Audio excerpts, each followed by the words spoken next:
Segunda de Samuel 1:3. Ya que este libro está partido en dos, la introducción de Segunda de Samuel la podéis encontrar en la Primera de Samuel, en el primer capítulo que subí de este libro, porque como expliqué, este libro antes era todo uno y se partió en dos. Por lo tanto, todo lo que tenía que explicar tanto de Primera de Samuel como de Segunda de Samuel lo tenéis todo en el primer episodio de Samuel. Y el tema más destacado de hoy, para mí, es cuál es la clave del éxito, que lo veremos durante el episodio. Por lo tanto, comencemos. Bueno, si nos ponemos un poco en situación, Saúl y sus 3 hijos acababan de morir y en el primer capítulo es cuando David se entera de la muerte de Saúl y también de Jonatán. Y algo que ya empieza confundiéndome de este libro es que aquí una Amalecita es el que le dice a David que él mismo ha matado a Saúl porque se lo ha pedido. Y esto es algo que no entiendo, porque en el último capítulo de Primera de Samuel, en el capítulo 31, dice que Saúl es el que pidió a su escudero que lo matase y luego el escudero se mata a él mismo. Entonces, aquí hay algo que no me cuadra, porque lo he vuelto a revisar y el escudero efectivamente indica que murió. Y aquí dice la Amalecita que lo mató él. Yo aquí no sé yo si le estaba diciendo la verdad o le estaba mintiendo o no sé, pero lo quería comentar con todos vosotros.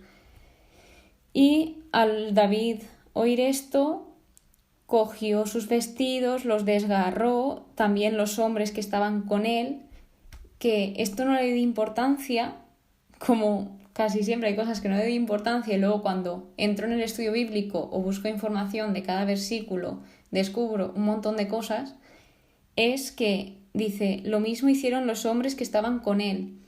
Es decir, todos sabían cómo era Saúl, cómo les había tratado Saúl, el odio que tenía hacia David.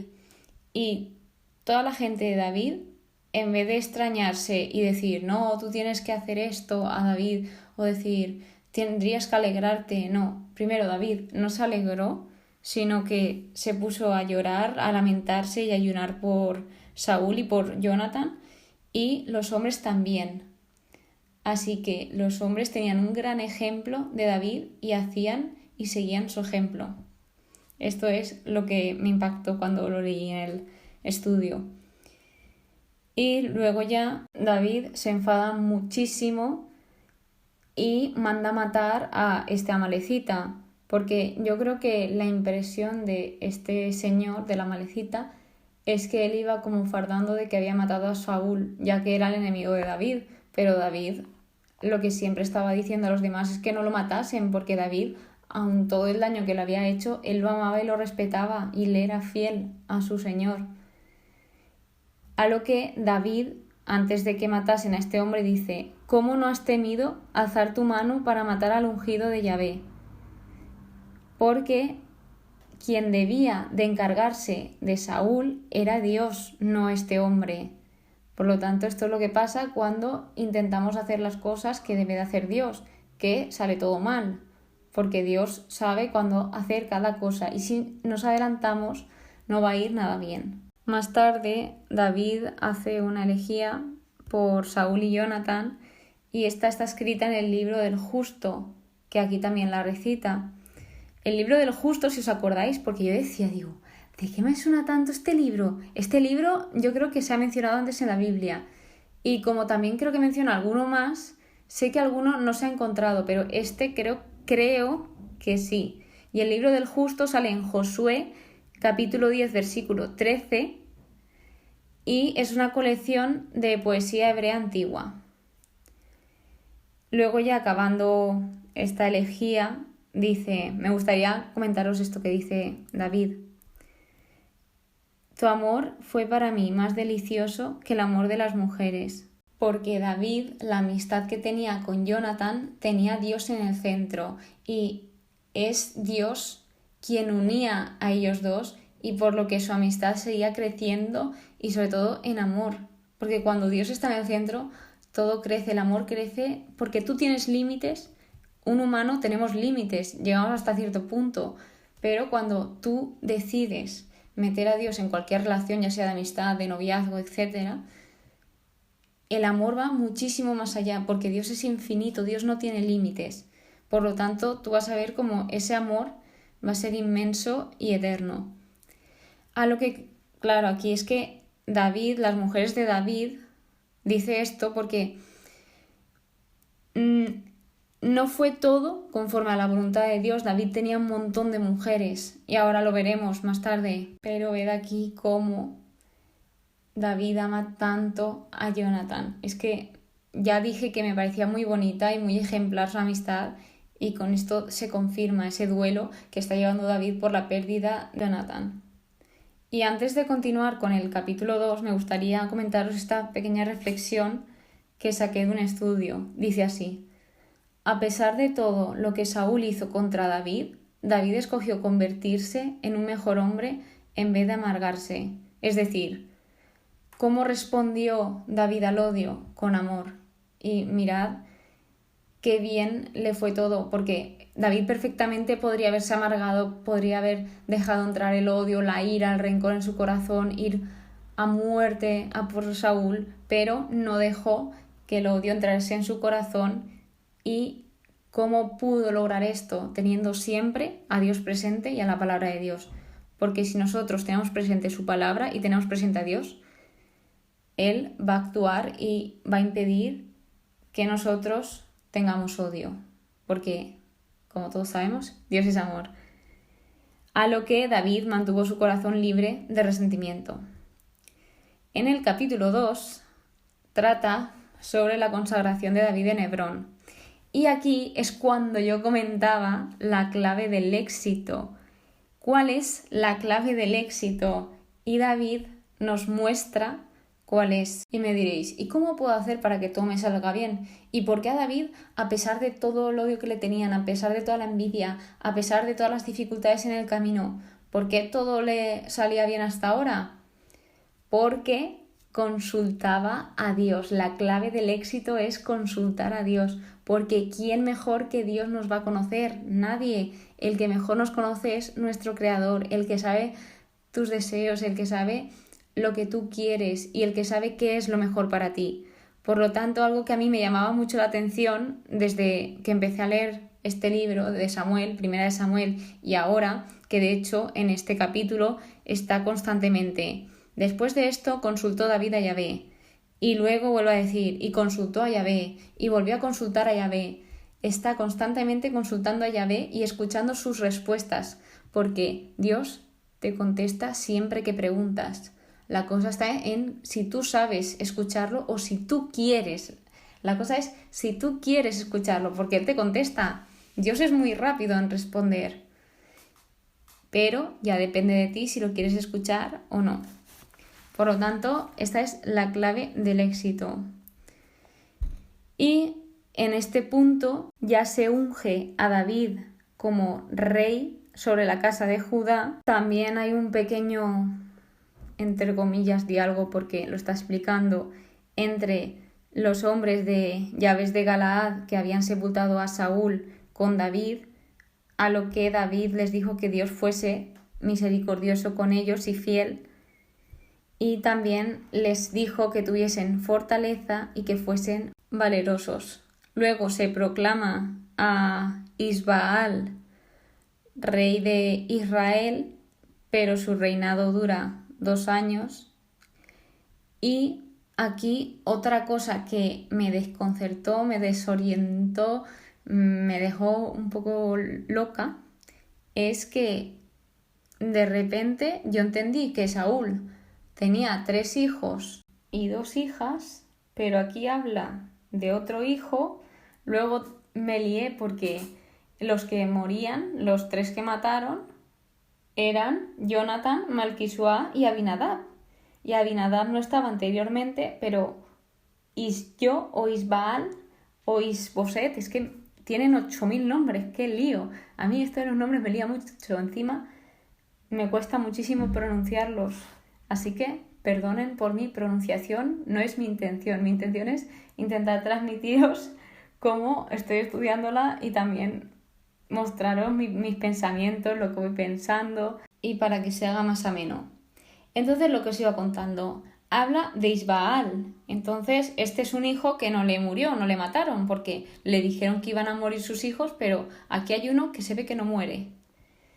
Entonces, este, como he contado, fue rey, habla también del reinado de David en Hebrón, y ya se viene una guerra entre Judá e Israel, que de verdad, ¿cuánta guerra? Estoy ya un poco agobiada. Yo creo que me cuesta un poco leer estos libros, Primera de Samuel y Segunda de Samuel, de las guerras que hay, de la envidia, del odio, aunque, gracias a las lecciones que están dando estos libros, porque se sacan lecciones muy buenas de Primera de Samuel y de Segunda, y también oraciones que son espectaculares. Y eso ya lo salva, porque de verdad aquí hay mucha guerra. Y habla de Joab o Joab, no sé cómo lo voy a decir, a lo mejor una vez os digo Joab, otra es Joab, pero para que os hagáis una idea. Este era hijo de Sarbia, que iban con David, y tenía 3 hijos, que eran Joab, Abisai y Asael. Y estaban en batalla. Asael decidió perseguir a Abner, que si recordáis, Abner es el primo de Saúl, era el jefe del ejército y este aún seguía vivo. Y no paraba de perseguirlo. Abner le dijo que se apartase, pero no quiso Asael, a lo que ya recurrió a defensa propia. Que yo la primera vez que lo leí es que me está costando entender un poco estos primeros capítulos de Samuel, porque la primera vez que lo leí yo me pensaba que lo mató porque tenía que matarlo, pero es que se ve que lo mató por defensa propia, a lo que Asael cayó y murió. Luego sus 2 hermanos, cuando se enteraron, querían vengarse. De hecho, uno de ellos, Joab, es el vengador de sangre, que a mí, cuando yo leí el vengador de sangre en Números, si queréis saber un poco qué es el vengador de sangre, está en Números capítulo 35 de los versículos 9 al 28, yo me pensaba que iba a hablar de esa norma y que pues no iba a comentar de ningún vengador de sangre, pero sí que es verdad que alguno se comenta después de leer Números y ahora vuelve a salir el vengador de sangre. Entonces digo, wow, pues al final sí que se trata el vengador de sangre. Por lo tanto, después de todo esto, llega el capítulo 3. Antes de ir ahí, quiero que tengáis en cuenta que David fue muy paciente y esperó a que se cumpliese su promesa. Es decir, este se aseguró y esperó de Dios. ¿Por qué digo esto? Porque él se esperó y preguntó a Dios todos los momentos y todo cómo debía pasar. Y él le ungieron rey cuando Dios lo vio oportuno. Es decir, David sabía que un día él iba a ser ungido rey, pero en ningún momento insistió, se desesperó o se proclamó rey antes de que Dios se lo confirmase o le permitiese ser rey. Él esperó en los tiempos de Dios y esto es un gran ejemplo de paciencia porque esperó muchísimos años desde que le ungió Samuel hasta que David fue rey, pasaron muchísimos años. A lo que con esto, el último capítulo de hoy, el capítulo 3, empieza fuerte, que es un poco el final del capítulo 2, y dice: David se iba fortaleciendo, mientras que la casa de Saúl se iba debilitando. ¿Por qué puede pasar esto? Porque David tenía a Dios presente. David, como he dicho antes, la clave del éxito de David era consultar a Dios y con eso tenemos el éxito asegurado. Porque Dios es todopoderoso y Dios todo lo sabe. Ahora se abre un apartado a los hijos de David que nacen en Hebrón. Y aquí habla de todas las mujeres que tiene, que se ve que tiene una mujer, tiene un hijo con cada mujer, pero es que tiene muchísimas. Yo decía, David, hijo mío, digo, no para ¿Para qué quería tantas? Supongo, yo llegué a la conclusión de que quería tantas para procrear o por avaricia. No se sabe, aquí solo te dice todas las que tiene y todos sus hijos. Pero esto sí que es verdad que iba en contra del mandato de Dios. En Deuteronomio 17:17 habla de los reyes y lo que deben de hacer. Y os lo voy a leer. Dice que tampoco haga acopio de mujeres, no sea que se descarríe su corazón. Efectivamente, esto fue lo que pasó y también lo podemos ver como él lo acepta o lo ve, mejor dicho, en lo que le expresa a Jonathan en ese versículo de tu amor para mí fue más grande que el de las mujeres. Porque tú no te puedes entregar a tantas personas y quererlas por igual. Es que es imposible. Tú solo te puedes entregar a una persona y eso está en Génesis.